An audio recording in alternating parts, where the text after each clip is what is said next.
Hello there. Good day, good morning, good afternoon, wherever you are. My name is Cyreta Laws-Frumau. I am a performance and mindset coach and mentor with the Proctor Gallagher Institute. And I am, for the month of July, reading again, the book Think and Grow Rich by Napoleon Hill. And I am sharing it on my channel. Why am I doing that? Well, the first reason is in a hope that it will inspire you, that you will take action to move towards your desire, to move towards accumulating wealth, money. One of the second reason is that in this book is a classic. It was written in 1937 at a time of the Great Depression. And Napoleon Hill interviewed over 500 men, successful men at that time. So if you can imagine the Great Depression, where a lot of persons are complaining, a lot of persons are suffering, so to speak, and yet there were men that were making it happen. There were men that were successful. They were accumulating money. The other reason, and one of the most important reasons, is that my mentor, Bob Proctor, he read this book for approximately 60 years. It was recommended to him at a time at one of the lowest points in his life.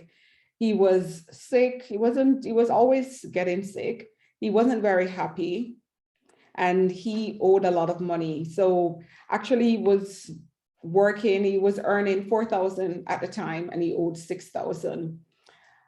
After reading this book and of course, changing his mindset, really applying some of the principles, reprogramming his subconscious and his paradigm, he was able to change his life completely. So I know that if you are following the principles in this book, they will influence you, they will improve your life. And I just want to remind persons that I know you have other things to do. We do all have the same 24 hours, but we also have different situations going on. So just take your time, whether it's one thing that you implement, whether it is that you read the chapters at a later date and you get now as I'm going through, because I try to make the videos between 15 to 20 minutes. So even if it's just to watch these videos and then implement at another time, at least do something each day, take small steps. So we are on chapter 8, and chapter 8 is one of my favorites. It's on decision. So this is the chapter on decision, and it is the 7th step towards riches. Now here at the beginning of the chapter, Napoleon says, decision is the mastery of procrastination. So we can use decisions to master procrastination. And it's the 7th step towards riches. But for me, this chapter is so critical because it lines up so perfectly with all the other chapters. So as we have been doing, I'm going to start off by giving you the 3 highlights from the chapter for myself. Then I'm going to go into the 3 stories and I'm going to summarize. And also there's some really good quotes. It's a very short chapter. If you can read it, that would be great. So I'm going to just point at some things that Napoleon says here. Okay, so every man must conquer decision-making. Why do you want to do this? If you're listening to me, you need to learn how to make decisions because it is one of the top 10 leading causes of failure. So lack of decision-making is one of the top 10 leading causes of failure. Why? Because persons procrastinate. I'm sorry, I'm a little distracted because there's some noise in the background, so I hope it's not disturbing you. But yes, so Every man must conquer decision making because it is one of the top leading causes of failure. And you fail because you procrastinate. Napoleon says that the men that he surveyed hit the $1 million mark, where they were able to do this. They were able to accumulate wealth because they reached decisions promptly and changed them slowly, if at all. So successful men reach decisions very quickly, promptly. They make a decision. Of course, they gather the information that they need to make the decision, but they make the decision promptly when they have all the information they need. And then they're very slow to change them, if at all. And I remember Bob used to say that any decision that you make today, you have to make it tomorrow and the next day and the next day and the next day until it becomes a habit. And the reason why he said this is because we naturally don't want to do certain things. So we naturally procrastinate.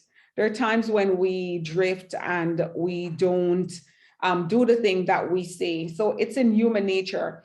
And there's a very good reason for that. And it's because of how we've been programmed. It's because of what we've been taught, as children. And he speaks about this. And I'm going to speak about that at the end of this video. So if you make the habit of making decisions every day, and you make a decision to your desire, you make a decision to your purpose, and every day you get up, you recommit to that purpose. So you remake that decision every day. You don't just get up and go about your day without thinking. You recommit to your decision, recommit to your purpose. Then after a while, you don't have to keep making that decision. Why? Because it becomes so much a part of you. You surrender to the decision. That's what Bob used to say. And that is so true, because you fuse with it. Anything that you do habitually, like brushing your teeth or taking a shower in the morning, it becomes a part of who you are. And so that's the first point, right? Very important that we conquer decision making and make it a habit. The second point is that lack of decision is one of the top reasons for failure. And I mentioned that before. And you fail to accumulate money because you fail to make decisions. And if you do make decisions, you make them very slowly and you change them quickly and often. So you see the opposite. The successful people make decisions promptly and are slow to change them. Persons who are failure or who have failed to accumulate money, they make decisions slowly and they change them quickly and very often. So we say that flip-flop, they have no idea what they're doing. Napoleon also goes on to say that these persons are usually easily influenced by the opinion of others. So they let the newspaper, they let their family, they let the gossiping neighbors do the thinking for them. They let friends do the thinking for them. They don't learn how to think on their own. Okay. And if you are influenced by the opinion of others, that means that you have no desire of your own. So Napoleon advises that you keep your own counsel. Only confide in your well-chosen mastermind. So you confide in your mastermind, but the members of your mastermind are those that you chose with great care and they are in harmony with your purpose. So the mastermind, we went through that in a previous chapter, and we're going to go more into it. They have to be well chosen and they must be in harmony with your purpose. Napoleon also goes on to say that too much talking and too little listening. So people that fail to make decisions, they talk too much and they do too little listening. And they also confide a lot in friends and relatives. And then the friends and relatives, because they know you so well, they might end up ridiculing you through their opinion. Sometimes they don't mean to. Sometimes it's just habit again. It's just how comfortable they are with you. And so it also can influence your decision making because you're very close to these people. I love this that Napoleon wrote on page 216 of my book. And it says that it is advice to us. He says that we should put it in large letters and place it where we will see it daily. He says, tell the world what you intend to do, but first show it. So tell the world what you intend to do, but first show it. So you know what I mean? So first you got to do the thing and then tell them that you did it. So don't look for validation or confirmation before you do something. Do it and then tell people that you did it. That's the second point. The third point from this chapter is the importance of courage. You know, it is so critical that when you make the decision, it comes from a place of bravery. And you're going to see that also in the three stories. So one, lack of decision is the root cause of failure. Or the first one is that it's very important that you make decisions because they will allow you to accumulate wealth. The second, lack of decision is the top reason for failure. Failure to accumulate money, failure to grow, failure to advance in your definite purpose. And the third one is that courage is very important and very critical when you're making decisions because you take your own counsel. So you have to make that decision on your own. The three stories that I want to point out, number one had to do with President Lincoln. So that was the US President Lincoln. He made a decision to free the colored people of America, even though it meant losing friends and political supporters. And eventually he lost his life as a result. The second story is the story of Socrates. And Socrates drank poison rather than make a compromise on a personal decision that gave us the right to freedom of speech, of freedom of thought and speech. And the third story had to do with General Robert E. Lee, who he parted way with the Union, sided with the South. This is also in the United States at the time. And he also lost his life. And he was actually siding for freedom. He went on the side for freedom because he wanted everyone to be free. He really believed that. So these are stories. When they made a decision, they're stories of courage, they're stories of bravery and definiteness of decision. So they made it and they didn't turn their backs on the decision that they made. Luckily, you might not have to trade your life for a decision, or do you? Do you have to perhaps make a decision for a better life, for a more comfortable life, for a life of impact and change that will help others? Have you been putting off a decision because you have been afraid, because you're thinking so much about yourself? Well, today is the day to make decisions that will change the course of your life and the lives of others. Really, really great stories. And then in this chapter, so before I go to the summary, I just wanted to tell you that in this chapter in page 217 to 225 of my book, he tells the story of the independence of the United States. And here, what happened was that there was a mastermind of 56 men who came together and they made one decision that ensured the freedom of the United States of America. It's an amazing story. You should definitely check it out. I won't go into it, but it's a really, really great story. So the power of a mastermind, again, coming up in this chapter. In summary, decisions are made in the spirit of faith and can solve personal problems. So if you are facing a personal challenge, make a decision and see how that will make a change, make things different in your life. The power that I mentioned in this 56 men also resides in you and me. So they made a decision, but you shouldn't look at them as, okay, they did it, oh, wow, because you also can make decisions that can create impact. And Napoleon calls, he calls this power the self-determining power. And he said that it's backed with some of the principles that we've already discussed in previous chapter. And these principles, which are so powerful, the principles you find on page 226.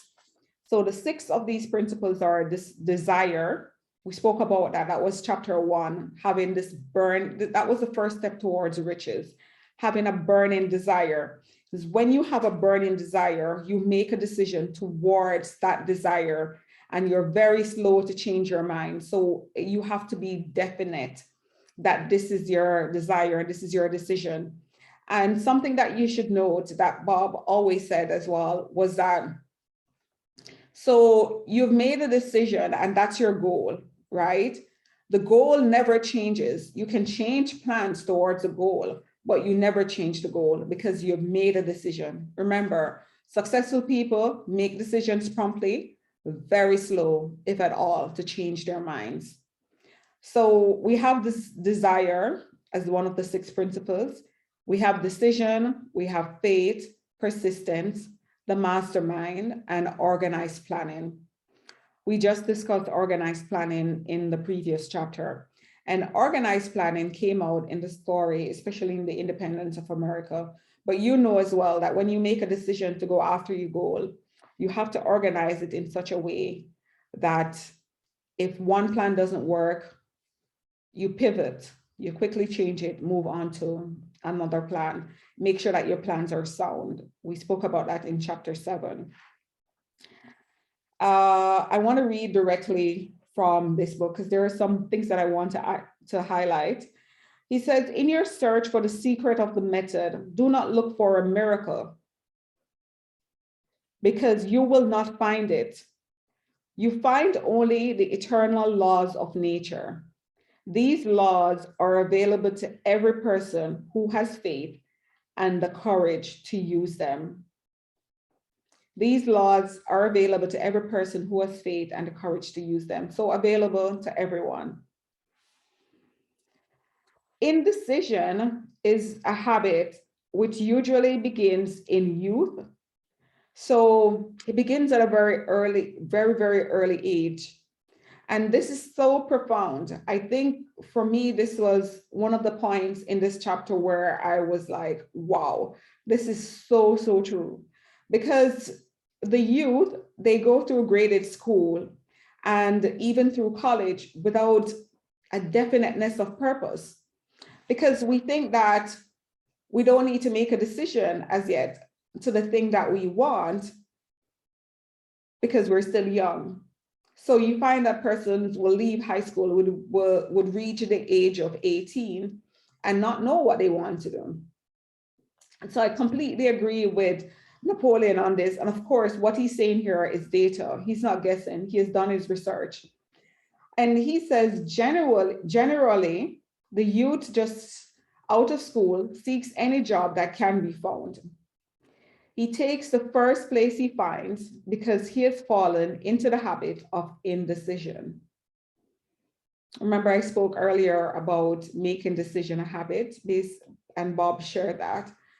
And he says 98 out of every 100 people working for wages today are in the positions they hold because they lack the definiteness of decision to plan a definite position and the knowledge of how to choose an employer. Very sad, but So true, because sometimes because you don't learn how to make decisions, then when you're forced to make a decision, you just make it. He says definiteness of decision always requires courage.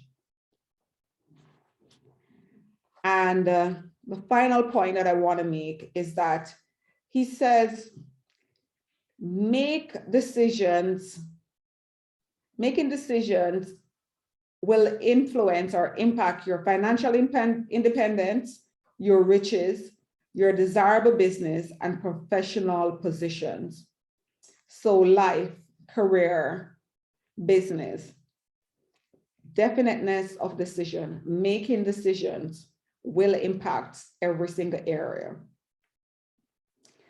And if you are one of those persons who are trying to market your personal services, revisit the chapter on organized planning, because he definitely gives information on how you can choose the employer who you prefer to work for, and also the particular job that you desire. So with being informed, you are able to make a decision and organize your decision in the form of a plan and move towards the thing that you desire. So we're at the end of chapter 8. I hope you enjoyed it today, and thank you so much for watching, and we will be moving into chapter 9 in our next video. Until then, do take care. Make a decision today. Whatever you've been procrastinating on, make a decision to move towards your desire and the thing that you most want to do.